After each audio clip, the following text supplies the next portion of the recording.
Friends, यदि आपके plant की ग्रोथ रुक गई है और पौधे ने एक बार फूल देकर फूल देना बंद कर दिया है, तो आज की वीडियो में मैं आपको ऐसी चीज़ों का इस्तेमाल प्लांट पर बताऊंगी जिससे कि आपके प्लांट में फिर से फूल आना शुरू हो जाएंगे। इससे प्लांट की नई ग्रोथ भी होगी, क्योंकि जब तक पौधे में ग्रोथ नहीं होती है तब तक पौधा फूल नहीं दे पाता है। लगातार यदि आपको किसी प्लांट में अच्छी फ्लावरिंग लेनी है तो पौधे का ग्रोथ करना भी ज़रूरी है। तो इन खाद के इस्तेमाल से प्लांट बहुत अच्छी ग्रोथ करेंगे और उनमें फूलों का साइज़ भी बहुत बड़ा होगा। ये फर्टिलाइज़र आप अपने सभी प्लांट्स में यूज़ कर सकते हैं। इस समय यदि आप ये फर्टिलाइज़र अपने पौधों में देते हैं तो आने वाली गर्मियों में भी पौधा स्वस्थ हरा भरा बना रहेगा।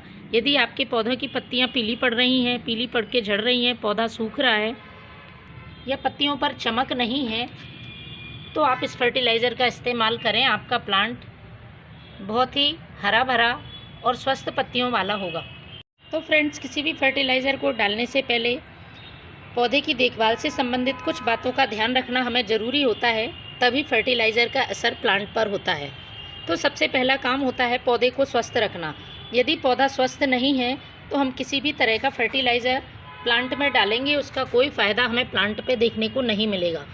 तो आपको दो तरह से प्लांट को स्वस्थ रखना है। एक तो मिट्टी स्वस्थ होनी चाहिए, दूसरा पौधे की पत्तियां, स्टेम पर किसी तरह के इंसेक्ट नहीं होना चाहिए। तो इसके लिए सबसे पहले आपको करना है 15 दिन में एक बार सभी प्लांट्स पर नीम ऑयल का स्प्रे। नीम ऑयल का स्प्रे करने से किसी भी तरह के इंसेक्ट का प्लांट पर अटैक नहीं होगा और पौधा स्वस्थ विकास करेगा। अब यदि मिट्टी में किसी तरह का इंसेक्ट या फंगस है, तब आपको मिट्टी में किसी अच्छे से फंगीसाइड और इंसेक्टिसाइड का यूज़ करना है। इसके साथ ही आप नीम खली का भी उपयोग कर सकते हैं। तो मेरे हाथ में आप देख रहे होंगे, ये साफ फंगीसाइड है और इसका यूज़ आपको महीने में एक बार तो अपने प्लांट की सॉइल में ज़रूर करना है। तो हमें मिट्टी में इसको मिलाना है। पॉट की साइज़ के हिसाब से मिट्टी में आप इसका इस्तेमाल कर सकते हैं। इसके लिए आपको मिट्टी को हल्का सा थोड़ा सा गुड़ाई कर लेना है और उसके बाद आपको इस फंगीसाइड को इसमें मिला देना है। ये मेरा रोज़ प्लांट है और इसको अच्छी तरह से मिलाकर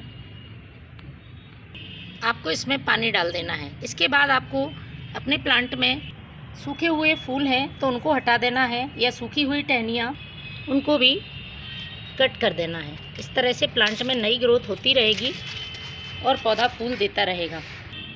ओवर वाटरिंग आपको अपने प्लांट पे बिल्कुल भी नहीं करनी है। जितना पानी की ज़रूरत प्लांट को हो उतना ही डालना है। मिट्टी में नमी बनी रहनी चाहिए। बस इस तरह से आपको अपने प्लांट में पानी देना है। तो 3 चीज़ों का फर्टिलाइज़र बनाने में मैं इस्तेमाल करूँगी।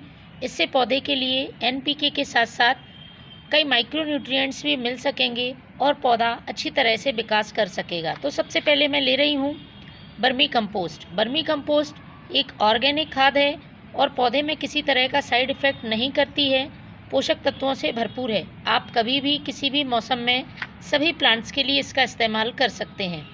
तो पौधों की संख्या के हिसाब से आपको इसको ले लेना है। 2 मुट्ठी मैंने बर्मी कंपोस्ट लिया हुआ है। इसके बाद इसमें जो दूसरी चीज़ डालूँगी ये है DAP के दाने। DAP का नाम हम सभी ने सुना है, डाई अमोनियम फॉस्फेट इसका पूरा नाम है। और पौधे के लिए यदि फास्फोरस की कमी है तो फास्फोरस की कमी को ये पूरा करता है, क्योंकि इसमें अच्छी मात्रा में फास्फोरस और कुछ मात्रा में नाइट्रोजन पाया जाता है। तो पौधे के लिए ज़रूरी है, लेकिन इसका उपयोग हमें सीमित मात्रा में करना है। बार बार और ज़्यादा मात्रा में इसका यूज़ नहीं करना है, क्योंकि ये एक केमिकल फर्टिलाइज़र है।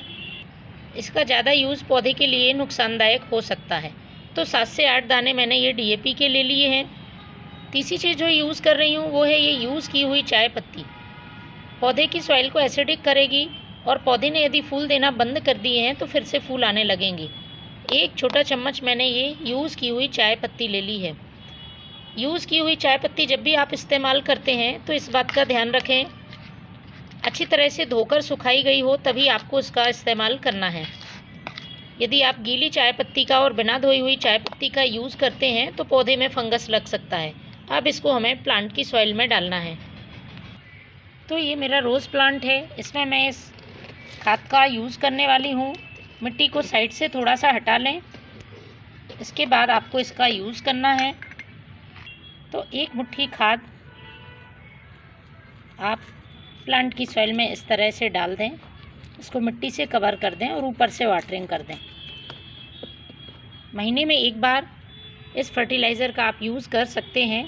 पौधों में अच्छी ग्रोथ होगी और पौधा फूल फल भी अच्छी तरह से दे पाएगा। Thank you.